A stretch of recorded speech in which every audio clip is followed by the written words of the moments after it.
اس لیے آپ دیکھیں نا کمپرومائز آپ کو کہیں نظر نہیں آتا. سر بخاری میں آتا ہے کہ صلح حدیبیہ کے موقع پر حضرت عمر سے بھی تھوڑی سی مس ہینڈلنگ ہو گئی تھی. یا رسول اللہ ہم کیا حق پہ نہیں ہیں, پھر دب کے کیوں صلح کر رہے ہیں؟ حضور نے فرمایا کہ میں اللہ کا پیغمبر ہوں. پھر بھی تسلی نہیں, حضرت ابوبکر کے پاس آئے. پھر حضرت ابوبکر نے ڈانٹا کہ عمر وہ اللہ کے پیغمبر ہے.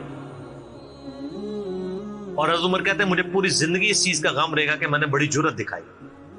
الٹیمیٹلی ثابت ہوا کہ صلح حدیبیہ والا جو معاملہ تھا وہ مسلمانوں کے حق میں شامل ہوا. لیکن حضرت ابوبکر کا آپ ایمان کا لیول دیکھیں کہ وہ سرکمسٹانسز پہ نہیں جاتے تھے. وہ کہتے تھے اللہ کے پیغمبر نے فیصلہ کیا, الٹیمیٹلی اسی میں خیر ہو. ان کا ایمان اس لیول کا تھا کہ وہ عقلی دلائل کو بعد میں رکھتے تھے. اور وہاں پہ بھی آپ کو نظر آیا, اور انہوں نے حضرت عمر کو کہا کہ عمر وہ اللہ کے پیغمبر ہیں, جو فیصلہ کر رہے ہیں وہ ٹھیک ہے. اسی لیے ہر مسئلے میں آپ کو احتیاط کا پہلو نظر آتا ہے. پھر بخاری میں آتا ہے جب مرتدین زکات تھے, حضرت عمر جیسے لوگ بھی کہہ رہے تھے اتنے مازوں پہ آپ جنگ نہ کھولیں, پہلے کچھ قبائل مرتد ہو گئے ہیں, رومن امپائر چڑھی دوڑی ہے, پرشین امپائر کے ساتھ ہم نے سارے معاملات شروع کیے ہوئے ہیں, اتنے مازوں پہ ہم کیسے لڑیں گے؟ تو سیدنا ابوبکر نے کیا کہا تھا, اللہ کی قسم کو رسول اللہ کے زمانے میں جانور دیتا تھا اور اس کے ساتھ ایک رسی بھی دیتا تھا, اور اب نہیں دے گا نا میں اس کے خلاف بھی قتال کروں گا, اکیلا مجھے کرنا پڑے. جس طرح نماز اللہ کا حق ہے, اسی طریقے سے زکات بھی اللہ کا حق ہے. جو نماز اور زکات میں فرق کرے گا میں اس کے خلاف قتال کروں گا. وہ ریٹ آف دی گورنمنٹ کو چیلنج کر رہا ہے. حضرت عمر کے الفاظ ہیں بخاری میں کہ اللہ تعالیٰ نے ابوبکر کا سینہ کھول دیا تھا اس مسئلے میں, اور ابوبکر کی باتیں سن کے ہمارا سینہ بھی کھل گیا. حالانکہ پورے صحابہ ایک طرف کھڑے تھے, ابوبکر ایک طرف کھڑے ہوئے تھے. ان کی جو نبی علیہ السلام سے کمٹمنٹ تھی نا, وہ ان کو ہٹنے نہیں دیتی تھی. صحیح بخاری میں آتا ہے, آپ کو پتا ہے لشکر اسامہ کے اوپر بڑے بڑے صحابہ نے اعتراض کیا کہ یہ اسامہ تو کل کا بچہ ہے, 15-16 سال کا, اتنے سینئر صحابہ اس کے انڈر لگا دیے ہیں.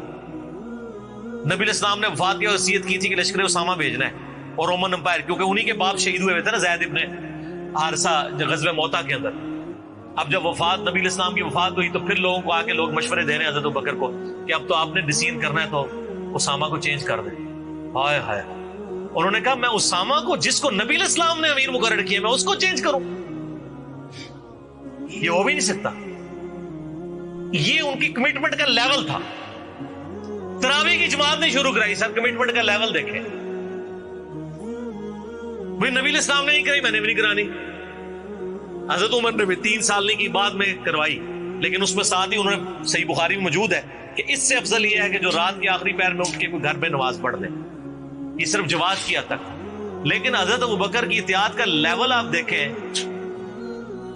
انہوں نے تراویح کی جماعت بھی نہیں شروع کروائی کہ نبی علیہ السلام نے نہیں کروائی, میں کیوں کرواؤں. بخاری میں الفاظ ہیں, عائشہ کہتی ہیں نبی علیہ السلام نے جب وہ ڈانٹ دیا تھا نا اور کہا تھا گھروں میں نماز پڑھو, تو معاملہ اسی طرح ہی رہا. پھر حضرت ابوبکر نے بھی پوری زندگی کسی کو تراویح پہ نہیں ابھارا, سب لوگ اپنی اپنی پڑھتے تھے. حضرت عمر کے بھی 3 سال گزرے.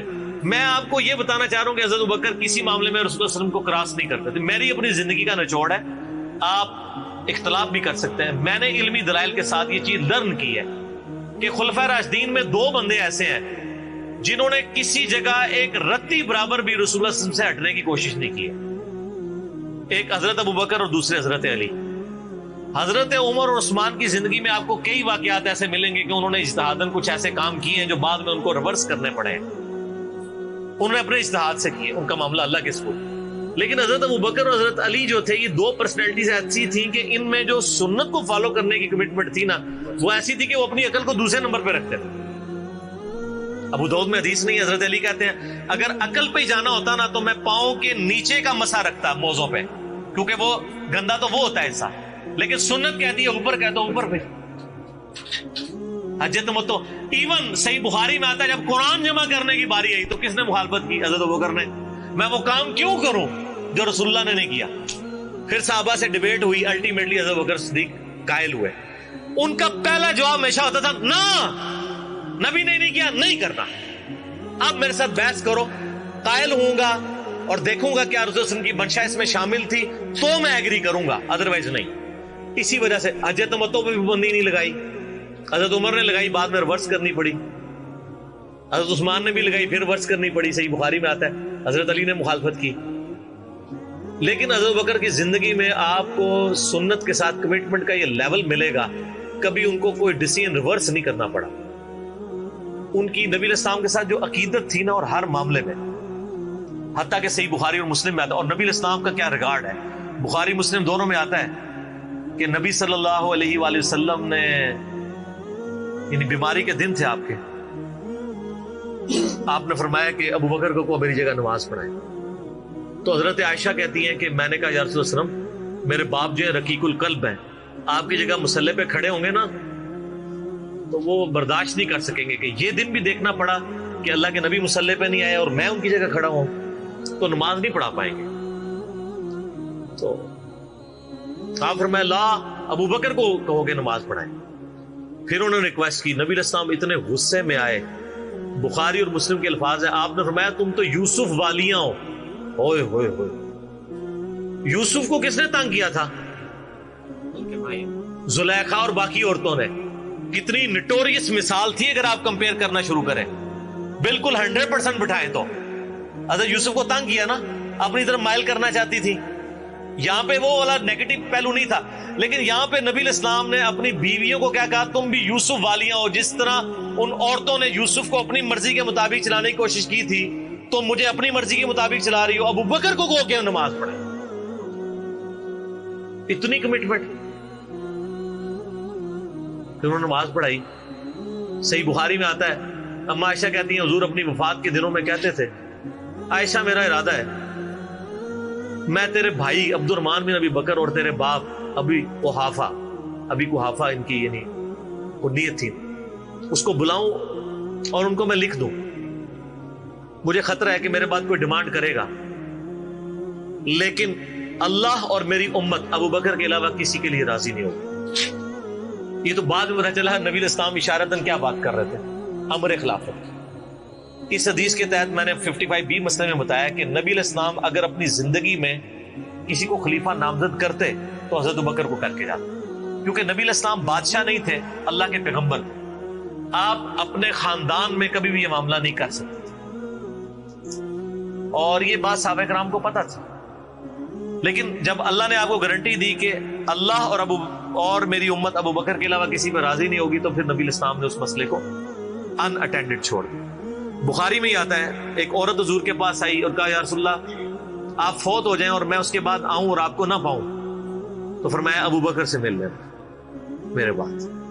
تو اشارے تو کافی آپ نے چھوڑے ہوئے تھے اس حوالے سے. صحیح بخاری مسلم میں حدیث ہے, نبی علیہ السلام ایک باغ میں بیٹھے تھے, ابو موسیٰ اشعری کہتے ہیں دروازے پہ دستک ہوئی, آپ فرمایا جو کوئی بھی ہے اسے جنت کی بشارت دے دو. کہا دروازہ کھولا سیدنا ابو بکر. میں نے کہا رسول اللہ صلی اللہ علیہ وسلم نے جنت کی بشارت دی. تو انہوں نے کہا کہ تکبیر بلند کی اور اللہ کا شکر ادا کیا, اللہ اکبر کبیرہ والحمدللہ کثیرہ. نبی علیہ السلام کنویں کی منڈیر پہ بیٹھے ہوئے تھے, آپ نے ابو بکر کو اپنی دائیں جانب بٹھا لیا, ٹانگیں لٹکا کے. وہ جو پرانے زمانے میں بڑے کنویں ہوتے تھے نا, وہ چھوٹی سی دیوار باہر نکلی ہوئی ہوتی. پھر تھوڑی دیر بعد دستک ہوئی, آپ فرمایا اب بھی جو آتا ہے جنت کی بشارت دے دو. دروازہ کھولا سیدنا عمر, ان کو بشارت دی. انہوں نے بھی پھر اللہ کی حمد اور تکبیر بلند کی. پھر تیسری دفعہ دستک ہوئی, فرمایا اب جو کوئی ہے اسے جنت کی بشارت دو, لیکن ان مصیبتوں اور پریشانیوں کے ساتھ جو اسے آئیں گی. دروازہ کھولا تو سیدنا عثمان تھے.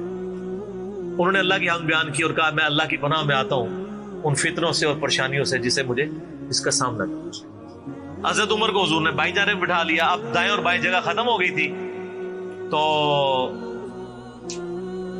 حضرت عثمان سامنے آ کے بیٹھ گئے. راوی کہتے ہیں کہ میں نے اس سے یہ رزلٹ نکالا ہے کہ ابو بکر و عمر رسول اللہ کے ساتھ دفن ہوں گے اور حضرت عثمان کی قبر رسول اللہ کے سامنے بنے. سر آج بھی میں حضرت عثمان غنی کی قبر مبارک پہ کئی دفعہ حاضر ہوا ہوں, ایگزیکٹ روزہ شریف کی سیدھ میں قدموں کی جانب, اور ابو بکر عمر ساتھ ہیں.